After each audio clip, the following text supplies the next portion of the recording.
After a high-stakes visit to Emmerdale on Thursday evening, the emotional closing scene between Marlon Dingle and Rona Goskirk felt like a not-so-subtle message to the audience. This is gonna end. While Celia Daniels' twisted storyline looks set to continue for a little while longer, we may have finally reached the start of the final chapter. We just have to be patient, it seems. This week's episodes have featured a long-awaited turning point in Emmerdale's dark storyline, focusing on April Windsor's exploitation at the hands of Celia and Ray Walters. April bravely confided in her dad Marlon and stepmom Rona about her ordeal, but Celia and Ray still found a way to secure the family's silence. For now.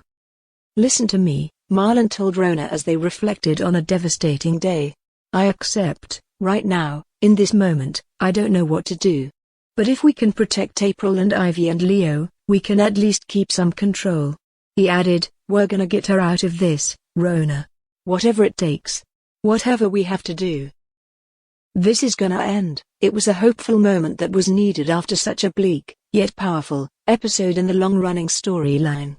When April previously fantasized about telling Marlon everything in a special episode last month, she imagined a nightmare scenario where her father was immediately killed as a consequence of her speaking out. The real-life version wasn't that much better for anyone involved. April's boyfriend Dylan Penders was run over by Ray and left fighting for his life as a punishment for her speaking out. That settles it, then. Looks like the criminals haven't been making empty threats all this time. Meanwhile, Queen of Mean Celia focused her efforts on threatening Marlon, Rona, Leo and Ivy with dire consequences if April didn't keep working for her. This feels like a difficult balancing act for Emmerdale. The reality of soaps, with hundreds of episodes to fill each year, is that huge and engaging stories like this often need to rumble on for a long period of time. But the downside here is that the on-screen narrative could almost be seen to confirm April's worst fears. She sought help, and things got worse for everyone.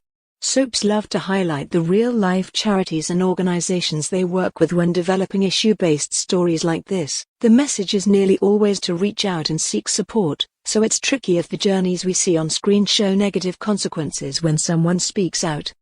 Fortunately, Marlon and Rona's tear-jerking heart-to-heart is a clear signpost to viewers that things will ultimately start getting better. We just need to keep watching to see it.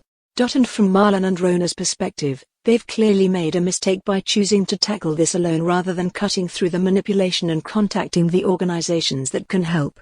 Emmerdale has done a fantastic job with Ray and Celia's saga, incorporating several characters across the two main story strands, April and Dylan's ordeal, and Beowulf's forced labor on the nearby farm, with actors Joe Absalom and Jay Griffiths quickly establishing themselves as two of the soap's best villains in years. It's perhaps no surprise that Emmerdale bosses want to keep them around for at least a few weeks longer.